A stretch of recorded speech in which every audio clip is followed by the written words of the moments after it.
What's up, everybody? Welcome to Move the Sticks. DJ Bucky back again. Buck, how we doing, man? Good. Schedule release is done. Everyone knows exactly what we're doing.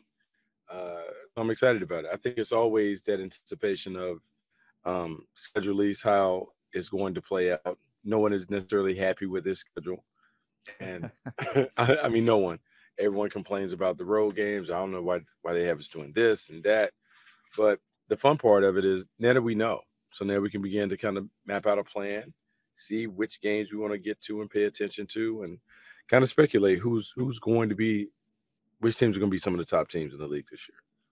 Yeah, I'm gonna take us through week one. I thought like everybody tries to go through the whole season. We don't know what's gonna No. happen during the year. We don't know who's gonna be hurt. We don't know what these teams are gonna look like. So to talk about matchups in December, I think is kind of a waste of time. But I do think what we Mhm. can do is, hey, we're in the off season here. We look at week one. So I thought we would kind of just go through the week one matchups. They're not playing any games between now and then. Maybe what we're looking forward to most in these individual games. It'll allow us to hit on all these Mhm. teams and kind of what we're looking forward to. But before we do that, as a player, Buck, when the schedule came out, what were you looking for right away when you looked at that thing? Well, first thing is when is the bye week? When Yep. is the break in the season? So you look at when that is, because that maps out some of your preparation. Okay, how long is this marathon at the beginning? Do we have it right in the middle where it's a nice even split in the season? Or do you have to go? Because I think some teams are taking the bye week in week 13, which is Yeah. crazy to me. The Chargers Long like week. time. Yeah. Yeah, long time to grind before you get a break and before you can have an opportunity to reset. Also look for the primetime games because the primetime games typically let you know when you have a weird week or a weird set of circumstances in a 2 or 3 week period. 3 games in 12 days, maybe a Thursday night, Sunday night, Monday night. How does your schedule have to change? And for me, DJ, the last thing that I look for, uh, who do we play down the stretch? No Mhm. matter what we talk about, no matter what we'll talk about the beginning and how you open the year, it always comes down to that last stretch run. Who do we have the last month and a half of the season? Because that's when we make the run to get hot to get into the postseason. Those games matter. The league has done a really good job of putting division games there, but it's not always a handful of division games. So, how is the table set for us to finish strong, to have a little momentum going into the postseason? Yeah, see, that's interesting how you look at it. And I look when as a scout, and I know you probably you guys probably did the same thing. We always had our winter meetings, our December meetings on the road. So we would take all the area scouts and we would all meet up at, we'd have our meetings the 3 days before the game, then we'd go watch our team play. And you were always hoping that in December you had some warm weather city in there somewhere. You're looking for maybe the Yes. Dolphins, you're looking for the Chargers, any Bay Area, something like this. Let's warm up a little bit. So that was one of the things I looked at when I was on the player personnel side. Then on the broadcasting side, doing these Charger games for the last 5 years, when the schedule comes out, I'm looking for, okay, we got some cold weather teams. When do we play them? How cold is it going to be? Then I'm looking to dodge, having to work on Christmas or Thanksgiving. So you're looking at holidays, then making sure like birthdays, different things like that, you're covered. Look, I came out Mhm. clean. I've never had a year in the last 20 years being involved in the NFL where I've had a cleaner schedule. Like couldn't have come out any better. I got a little cold in Green Bay, maybe. I think that's like November 19th, and then there's December 3rd in New England, which are cold. That's gonna be cold, but it's not like end Mhm. of December cold. Yeah, I mean, that's the thing. Everyone is looking towards that because DJ, after spending uh last year on the sideline, yeah, I paid closer attention to. Hey, when Mhm. these cold weather games, not a lot of fun, not a lot of fun. But look, I Come out got tricked okay with the last year. checks? Did you come out okay? Yeah, I mean, I'm okay, but like, I don't want to get tricked like I got tricked last year. Last year we played Philadelphia like the second or third week of the season, and it was a monsoon. It rained the entire game. I mean, when I say the entire game, from the time that we finished warmups until the time the final sound, I mean, it was rain, just a steady sideways rain that you couldn't avoid. So I'm better equipped this year, but I'm Yeah. not looking forward to some inclement weather conditions. Hey, James Shaq Harris, never let the Don't weather let beat you. weather beat you. Yeah, Never I let the mean, I weather beat you. learned. I Yeah. learned. I learned quickly, but man, whew, Yeah. different No, hustle. That's fantastic. All right, let's jump into these games here. This is not going to be a long one today, but I thought this would just be kind of a fun exercise. Let's start with the kickoff game Thursday night. I was surprised by this, man. The Chiefs obviously going to be hosting that one, but the Lions are their opponent. So we go Lions, Chiefs. What can we learn in that one? What will you be keeping an eye on in that one? So to me, this is a measuring stick game for the Detroit Lions. This is an opportunity for them to see how far they've come as a team as it relates to being a legitimate contender for the postseason and maybe more. The Kansas City Chiefs, defending champs, all the speed, athleticism, all the stuff that they bring, they operate at a high level. So now if you're the Lions, you get a chance to kind of see how you stack against a team that's been at 3 Super Bowls in the last 4 years and they've won 2. I mean, this is the ultimate thing. If you're Dan Campbell, you're excited about this because this gives you a chance to watch your team. Then you have an extended week to assess and fix the issues to get ready to play down the stretch. If you're the Lions, I don't know if you could ask for a better opening game matchup. Yeah, no, I think it's going to be fun. It's one of those ones when you first hear it, you're like, wait, what? And then when you start digging in and thinking about it, you're like, this is kind of intriguing. I would say on the other side of it, Kansas City, they're going to have a new right tackle, new left tackle. So Juwan Taylor, who you know well, Donovan Smith is coming over from Tampa. Like those two guys, how do they look against a young, talented front that Detroit's going to throw at you with Aiden Hutchinson and company? So that's what I'm keeping an eye on with the Chiefs. Yeah, I mean, look, that's going to be a problem. And the thing for the Chiefs, they, like people are going to talk about the Lions, but until you face them, man, you don't understand the level of physicality that they bring. They do not play like your normal Detroit Lions team. They are a team that's as physical as they come. And when you get them to play at their best, man, they can run it out. But what they also have to deal with, Kansas City Chiefs, they got to deal with this, I said, new and improved offense. You're dropping Jahmyr Gibbs in. You're going to drop Sam Laporta in to an offense that already was kind of cranking it out. Now Jared Goff is going to be crazy comfortable, and it may take him some time to learn, but it doesn't take long to figure out how to get going when you have like a young dynamic playmaker like Gibbs in the perimeter. Yeah, no doubt. It's going to be a fun one. I think that's a sneaky good game here to get the NFL season kicked off on a Thursday night. We've got, let's jump into these other ones and we'll roll through them. Panthers, Falcons. What are you looking forward to in that matchup? I mean, it's Bryce Young's debut, so I want to see what Bryce Young does. We can sit and speculate. Andy Dalton may start. Maybe they'll hold him. Man, you don't take a quarterback number 1 overall to park him on the bench. And so how does Frank Reich get his young quarterback going? How do they change the way that they play to ensure that he is protected while also being aggressive enough to stretch the field? All eyes are on Bryce Young in this one. Like, we just want to see, is the size, is the height factor, what are the issues? Are there any issues? And did we get it right when we said he's number 1 player in this draft? Yeah, just seeing what he looks like on an NFL field, that's going to be interesting from that side of things with the Carolina Panthers and how they construct that offense around his skill set.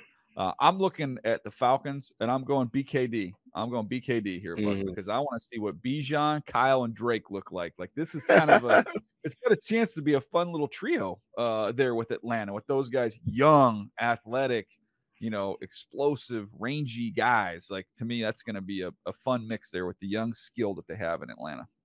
Yeah, young skill, and they can do a bunch of different things.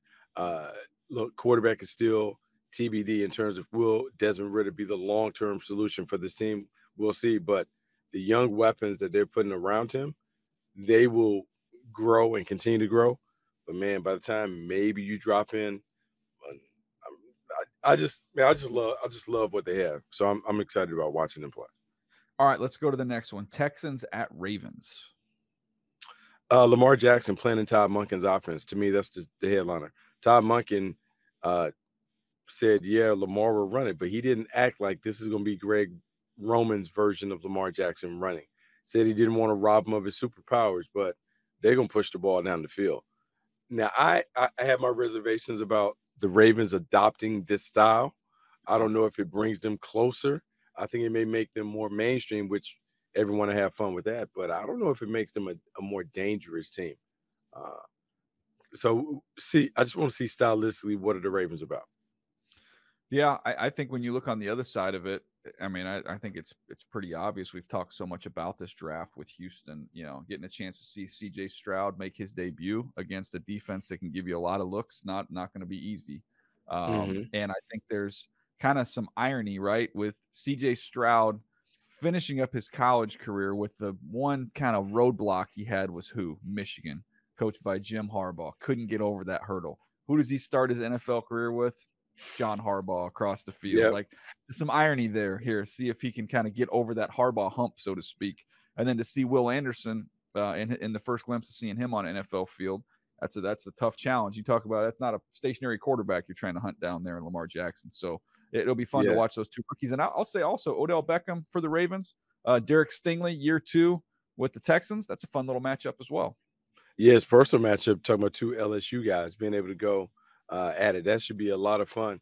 You mentioned Odell Beckham Jr. He's kind of the linchpin to how explosive this offense can be.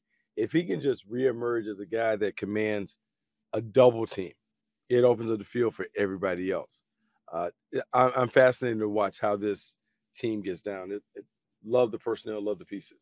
No doubt. All right, let's keep it rolling here. Let's go big AFC North matchup. Joe Burrow and the Bengals, Deshaun Watson and the Browns.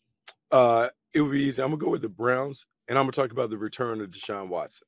Yeah, I know he played last year, but this will be really the return to action for Deshaun Watson. How good does he look now that he hopefully has resolved all of his issues and then he can focus on playing the game? Last time we saw him before the pandemic, he was awesome. I mean, he was well over 100. He was throwing it all over the yard. He was talking about being a top 5 player. So now we have an opportunity to see him back in that light. I just want to see how he looks. Yeah, no, that's a good one. I'm going to go Orlando Brown making his debut there with the Bengals. See if he can kind of solidify that offensive line, give him a big chunk of money. Goes from protecting Patrick Mahomes to now protecting Joe Burrow. So I'm also curious, to be honest, like this Joe Burrow, is there even another level this dude can get to? He's been unbelievable, but let's see as he gets more, comfortable and more knowledgeable in this system. I have a sneaky feeling, Buck, that he's not there yet. I feel like he's even got more that he can attain. Oh, he got more levels. He has more levels for sure. He the way he talks about it, the way he frames it. He hasn't even figured out that part of it. Yeah, I'm excited about that one. All right, your Jags taking on the Colts on the road. So when I think about the Jags, I think about them having to line up against Anthony Richardson and all that he can do in this offense. You have a 4 training camp to get Anthony Richardson going.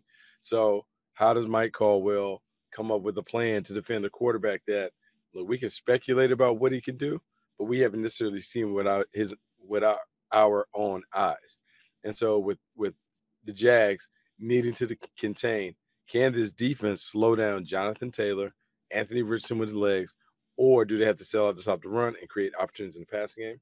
It's just kind of like a little measuring stick. See where these teams are at. More importantly, see if the Jags can take care of business against the team that they should be. Can they beat them? Yeah, I'm going to go with just pure physicality. Like the Colts, when they were doing well in this division, along with Tennessee, were kind of the bullies. And Jacksonville with Trent Baalke and Coach Peterson had come in there and tried to build their own style, their own bully physicality that they've gone out and gone after. And you've got a Colts offensive line, didn't play good last year. What do they look like this year? That's a good physical test, I think, for both those teams. Yeah, good physical test both teams. Jags are certainly weaker in the middle. So can the Colts attack them, go right at them, make it a very physical affair and see if they can stand up to it? All right, let's go Bucks at Vikings. This is interesting. So to me, my eyes would be on Brian Flores. I want to see if he can quickly fix the Vikings defense without significant upgrades. Can they change from being a bend but don't break, but we're going to come after you, we can be smart with our zone dogs and those things. He has a lot of stuff. He has a lot of tools to be able to kind of help them get over the top. But what can he do to kind of make sure he complements this offense? Because Kirk Cousins, those guys are going to score a point. If he can close the gap a little bit on his division rivals, his conference mates, then they'll have an opportunity to maybe backdoor into the playoffs and maybe get a good seat.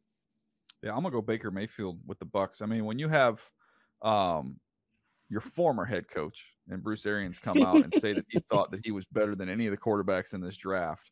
I know Bruce is still in the building. I know he's not coaching the team, but golly, I mean, I don't know that Baker's had anybody believe in him like that.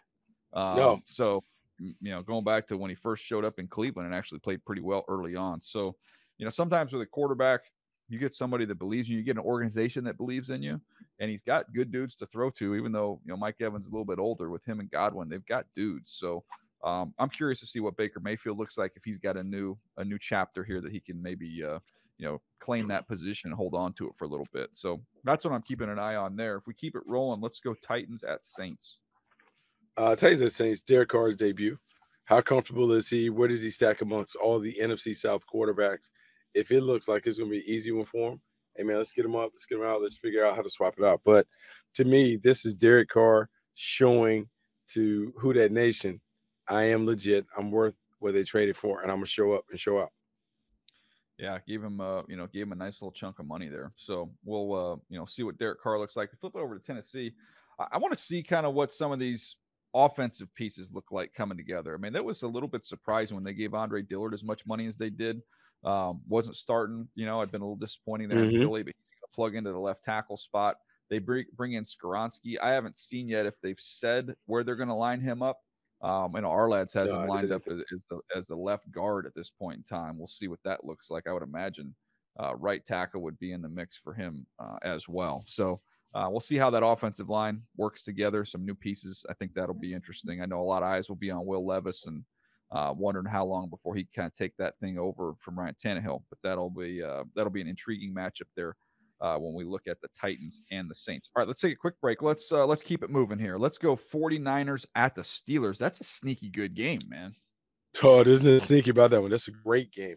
The Pittsburgh Steelers are going to test whoever the quarterback is, test their ability to throw against a sticky zone. They're going to come after. They're going to stop the run. They're going to put the onus on the pressure to make them make plays. And so, look, it's tough because I was always a guy who thought that you could kind of ease into the season, figure it out. Nah, the way these matchups are, you got to hit the ground running. If not, you're going to be 0-1. Well, the Pittsburgh Steelers have tried to rebuild their front. I mean, you go out and you draft Broderick Jones. You sign Isaac Smalo. They went out. They also brought in Nate Herbig to compete along that offensive line. You get the best blocking tight end in the NFL draft in Darnell Washington. Like, they want to get back to being physical with a big physical back in Najee Harris. Well, hello, here come the 49ers, and they've just added Javon Hargrave and thrown him into the middle of their group there along that defensive front. So a test, like that's a great test for Pittsburgh for this new look offensive line, trying to protect Kenny Pickett, get something going on the ground. And Mike Tomlin, he's going to embrace the physicality of this whole thing, and having that opponent week one, that's going to be a great test for the Steelers. So they'll be at home against the Niners. That should be a fun one. All right, but Cardinals at Commanders. Sam Howell's debut with the Commanders. Ron Rivera has really gone all in on the young quarterback, and it's part of a trend where we're seeing more young quarterbacks get opportunities because if you pay them, still at 25 or so, but you get an opportunity to continue to build your team. So Sam Howell gives the Carolina Panthers an opportunity to hold on to his thing, set them up for the future with them being able to allocate a certain small number to him and continue to add pieces to a defense that looks like it's ready to go. They just need more guys. Stir it up. Yeah, you got Emmanuel Forbes there. Ron Rivera trying to make this Commanders defense into what he had during the good years in Carolina. So to be able to see this front come together, hopefully you get a healthy group up front, which they have not had. So if they can be healthy, Chase Young get rolling back to what he was as a rookie. We'll see what that group looks like. And then the Cardinals, Buck, it's a team that's not very talented. I know they brought in a lot of rookies in this class. They're all armed with picks in the future going into next year. There's been talk, this is going to be a race to the bottom. This team could have the first overall pick. I'm curious to see. The expectations couldn't be any lower for this group, especially when you consider Kyler Murray coming back off injury. Who knows when he's going to be up and running, ready to go. In some ways, it's probably good to be the Cardinals because I don't know there's a team with any lower expectations around in the entire league. Yeah, it's funny because you talk about the Cardinals not getting enough respect, but they still have NFL players in their jersey. And so if it takes them getting on the right page, they certainly can pull it off. But what is the right page? Is it a little bit of what they've done previously with Kyler Murray? Is it some of what they've done with the other quarterbacks that have been on the roster? Like, what is it that they do? That's the part that I want to know, because when you talk to guys around the league about this team. And it's like, not as much talent. So it's going to have to be effort and all that other stuff. So can they get it done that way? All right, Buck, next one here. We've got the Packers at the Bears. Obviously, the quarterbacks are interesting here with Jordan Love going to take on Justin Fields. Two organizations that have put their faith in young guys here. Yeah, so when you think about this, one, having been on the Packers side of the rivalry, this is a bitter rivalry. This is one that is always personal. And if you think about the Bears, they've gotten their nemesis out of the division in Aaron Rodgers. So now Jordan Love has to come over and maybe pay for the sins of the father. So he has to pay for the sins of Aaron Rodgers. And with Jordan Love, what I want to see is, can this offense morph into more of a ball control unit that makes the game easy for him? More run game, more play action, more big personnel to allow him to work the middle of the field. Jordan Love, to his credit, has said all the right things impressive. Been very, very quiet, very deprecating and all those things. But now I want to see if he can turn up. If he has to say something, does he have it in him to say something and get this team going? Or will he just kind of figure it out and play more as the game manager who allows all the other players to do all the heavy lifting when it comes to the workload? Yeah, and I look at this Chicago Bears offense. It's been completely remade. DJ Moore is going to be a big piece for them, a legit number one receiver. You got a new tackle in Darnell Wright, new guard in Nate Davis. They've added some pieces in here. You look at their backfield, bring over Deontay Foreman. They draft Roshan Johnson to go along with Khalil Herbert. There's just a lot of new pieces. Tyler Scott, they drafted in the 4th round, young player who can really run. This offense has to be better. They have to be much better passing the football. A lot of that's going to be on Justin, but I do like the fact they've got new pieces in front of him, a big-time weapon on the outside. Let's see what Justin Fields, this new look offense with the Bears, looks like against a Packers defense. It's got some really nice pieces. So that'll be a fun one there. Let's go to the debut here of Sean Payton. You've got new coach and Sean Payton teaming up with Russell Wilson at home against new quarterback for the Raiders and Jimmy Garoppolo, who's back with Josh McDaniels. So that seems to be the headliner storyline in this one. Yeah, that is a headliner, but I think you bring out something that maybe most people haven't talked about. Sean Payton's experience could be a huge impact in terms of his ability to get this team off the mat. He's been there. He's taken a franchise from nothing and made them something, won a Super Bowl, lost it, talked about what he learned along the way. Well, this is an opportunity for him to do it with maybe even a better squad than he inherited. We think about the speed. We think about all of the things that they want to do offensively. Jerry Jeudy coming back. You have Sutton. You have Javonte Williams, who has to come back. But now you have the play caller, play designer who really knows how to attack while also being aware of score, situation, and all those other things. This team is going to improve because they've improved on the sideline with Sean Payton. Yeah, and I look on the other side with the Raiders, and they're going to have to win up front defensively. They draft Tyree Wilson, throw him in there with Max Crosby, who's been unbelievable. You need Chandler Jones to have a little bit of a bounce back year.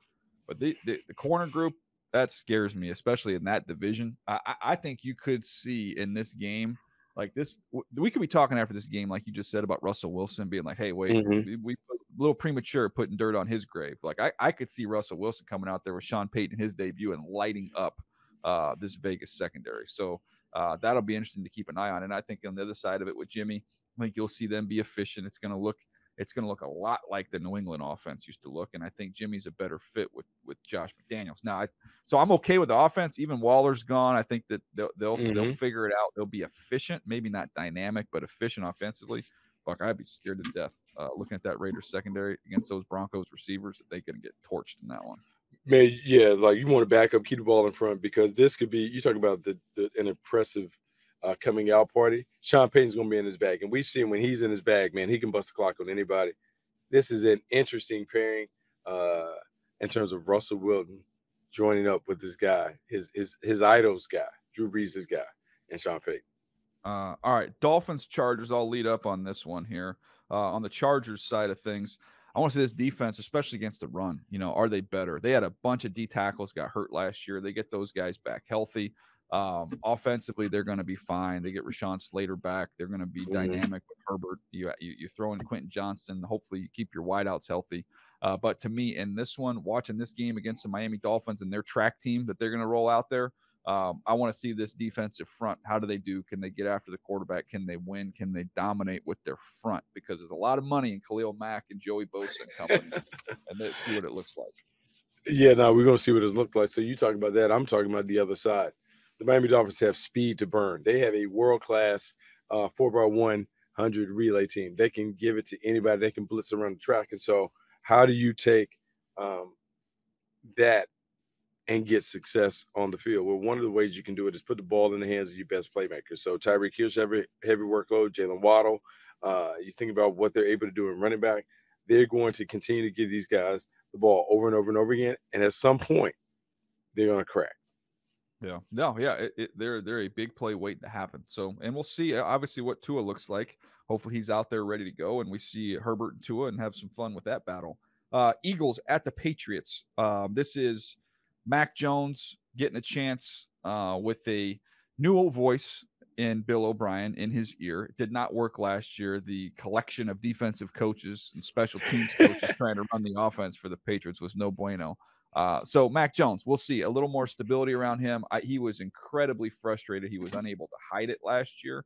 I think he can't help but be better with what he's got around him and who's in his ear. We'll see how this offense comes together. They can run the football with Ramondre Stevenson. That's been the way to kind of attack this Eagles group. You're not going to try and drop back and throw it a million times against that front. So what do they look like offensively with Bill O'Brien? I think is what I'm looking for on the Patriots side of things. When I look at it, I'm thinking about the Patriots. I'm thinking about Billy O. I'm thinking about how he can organize this offense to have more success. The problem that you have is when you look at the Eagles, they also are undergoing some transition. So you may see some stuff that you didn't see on tape last year when you were breaking them down. So how quickly can you adapt and adjust to the new version of the Eagles? And look, this version is already really, really good at the point of attack. They can get after you. Last year they had 70 sacks during the regular season. They will hunt. They will, man. Got to get your big boy pads ready because they legit. Yeah, it'll be a line of scrimmage game, 100% there. That's the Eagles, the Patriots. All right, we got 3 games left. This one with a Rams team that is, again, I don't know that I can remember a year where there was lower expectations on them. I think they've only got 2 primetime games. They're going to open up on the road against the Seattle Seahawks, a divisional game there, Rams-Seahawks. I mean, this is one where it's everything, like the rivalry. Just you think about those teams and how they played each other, the success that they've had.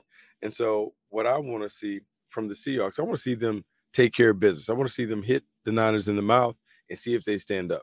And if he stands up, then you want to go right back and go back to work because it is one of these situations where Pete Carroll has an opportunity to really win forever, to really put a vice grip on this division if he does it the right way.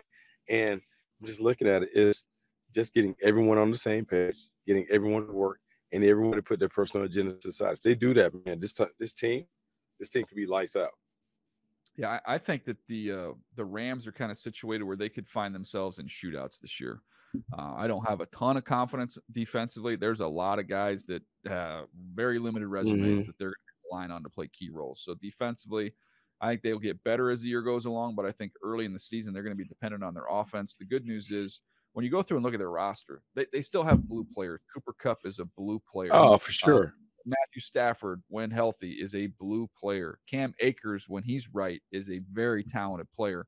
Van Jefferson's a solid NFL receiver. Like they've got Higbee's a solid tight end who can give you some run after catch. They still have guys offensively, and you've got an elite play caller, play designer. So, offensive line's okay, good, not great. But I think they're going to score points. My thing is, I think you're looking at track meets with the Rams. That's what I'm looking for.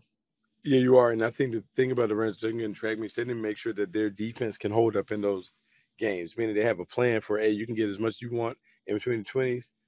Here, field shrinks, makes it tight, more bodies, more people around. So it's one of these things where you're looking at the Rams and you understand where they need to get to. You understand how they may get there. But I still think, man, it's just hard to ignore all the different stuff that the Hawks are going to bring to the table in this one. All right, last 2. Cowboys, Giants. I'll start off on this one from the Giants standpoint. They paid Daniel Jones. We'll see if they can get Saquon Barkley done. They've added a lot of speed offensively with something they were really missing last year. You've got a left tackle who's really turned into a really good player. You've got a right tackle and Evan Neal coming off a little bit of a rough year. How's this group come together? Can this offense hold their own here, because defensively they got some really good pieces. I like where they are on that side of the ball. Offensively, can they be more explosive? I think they've added the pieces. I actually think you're going to see a better group here offensively for the Giants. Oh, absolutely. They're a much faster team, more explosive team. And when you have a fast, explosive team, you should get more points. I mean, look, this is a league that is really predicated on the pass. The problem that I have is now that we paid Daniel Jones, do we have to validate him to everybody else? Do we have to say, no, this is our guy, he did do all this, or does he just come in and start playing? Yeah. I think that's probably the best way to, like, just let's come in, let's hit the ground running, let's see what it is. Let's see if we can get Daniel Jones up and going. Brian Daboll, let's expand the playbook. Mike Kafka, let's find a way to see if we can give it to him a little more, because even with Saquon Barkley likely to turn on the tag, this offense has to eventually be a Daniel Jones offense, not a Saquon Barkley offense. Yeah, no doubt. With the Dallas Cowboys, with Dak hopefully having a bounce back year for them, that'll be something you're keeping your eye on here. Some new pieces on that side of the ball. It looks weird offensively when you look in the backfield and see where they are right now. Not seeing Zeke Elliott in that backfield for the first time in a long time. That's going to be a little different. Tony Pollard, we'll see if he can get his touches, see what kind of role they can get for Deuce Vaughn, which is a fun story. Defensively, Mozzie Smith's going to help their defense against the run, and they're going to be able to get after the passer. When you have DeMarcus Lawrence, when you have a big-time dude, Micah Parsons, they're going to be able to rush the passer. So to me, it's just about Dak and whether or not he can have a bounce back. It'd be a nice way to reintroduce his level of play to where it was on a national stage on a Sunday night game against the Giants on the road. All right, last one, the Monday nighter. It's the Aaron Rodgers debut, and it's not an easy one for the Jets. They welcome the Buffalo Bills. It's not an easy one in either regard. If they win, everyone is going to anoint them as the best team in the AFC. Look what Aaron Rodgers was able to do. If they lose, it's a typical loss in New York. This would be important for Aaron Rodgers throughout training camp to make everybody keep everything in perspective. Not how he starts, how he finishes. And so just kind of have to work on that stuff. We have to work on all those things to get them ready. But the New York Jets look terrific on paper. They look terrific on film. But that third, I mean, it's just, we'll see, man. We'll see if the Jets can live up to the hype. I like the personnel. It's just a matter of how quickly can this team gel with Aaron Rodgers being the leader. He's done everything that you can ask a quarterback to do. I'm sure the Packers would have liked him to do that the last few seasons, but he's been there. He's been engaged. And when we talked to Connor McGovern the other day on TA, he just talked about, man, he's been a perfect leader. So we'll see what kind of impact that has on the bottom line. Well, I'm going to go to the other side of it and say Von Miller, at Buffalo. Get him back. What does he look like? That's a key piece for them. He's a closer for them on that defensive side of the ball. And I'm also anxious to see Dalton Kincaid and how he functions in this offense. We'll see more 12 personnel. They have not been a 12 personnel team, have not been a 2 tight end team. I think they will be when you have Knox out there. Now you get Kincaid in the mix. Does that take some of the pressure off Stephon Diggs? That'll be something to keep an eye on there with Buffalo. I feel like they're kind of under the radar right now. The Chiefs riding high, coming off the Super Bowl. We have all the Rodgers buzz. The Jags are coming with Trevor Lawrence. You still have people talking about, obviously, with Herbert. Burrow is right there. The Bengals and the Chiefs has been kind of viewed as that's the matchup going to get out of the AFC. And all of a sudden now it's like, hey, what about the Bills? We forgot about the Bills. It's still a good group. So interesting game there on the Monday night, or Bills Jets. All right, Buck, this was fun. We went through the week 1 games. Anything you want to add before we get out of here? We want to remind everybody, by the way, we're going to take next week off.